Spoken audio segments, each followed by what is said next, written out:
Okay, so to find the area of a triangle, the formula for that is half of the base times the height. So this triangle here, I know my base is 9 centimeters, my height is 10 centimeters. I need to times those together and then divide it by 2. So 9 times 10 is going to be 90, and then I need to find half of that. That might be something you know in your head. If it's not, just set it up with the column method.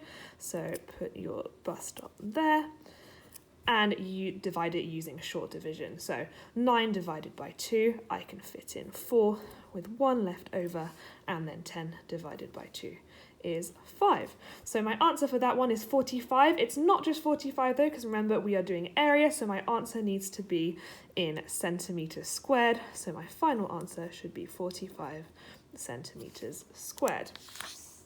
Now, for this one, I know my base is 5 centimeters. For the height, they've tried to trick us. Sometimes questions will include these diagonal sides here. You just need the vertical height straight up and down. So 5 centimeters, and then here it says 30 millimeters. Now, before I times those together, I need to convert those to the same unit of measure. So I'm going to convert my 30 millimeters into centimeters. What would that be?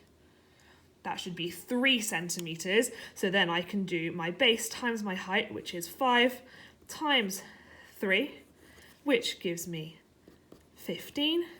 And then again, you might be able to have that straight away in your head. If not, set it up using the bus stop. So I can't fit any 2's into my 1. 15 divided by 2 would be, I can fit in 7, and I'm going to need to add a decimal point and a 0 to put in my leftover 1 here. Make sure I put a decimal point in my answer as well. And 10 divided by 2 is going to be 5. So that one would be 7.5. Again, that should be in centimeters squared.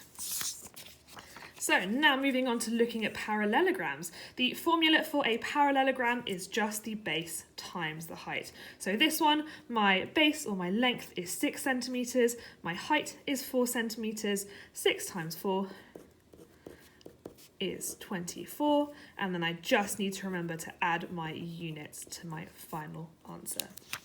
So this one, again, they've tried to trick us. Remember, we just need the base of the whole object, so we don't really need to know this little length of this side here. We just need the base of the whole object and then the height of the whole shape as well.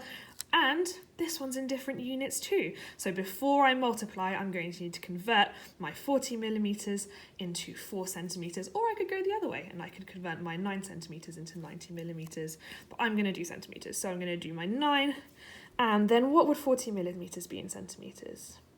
That should be 4. So 9 times 4 equals 36. Remember to add the units though, so that should be 36 centimeters squared. Make sure that you watch this video as many times as you need, pause it where you need to until you're sure that you can solve these problems, and then complete the task on Google Classroom.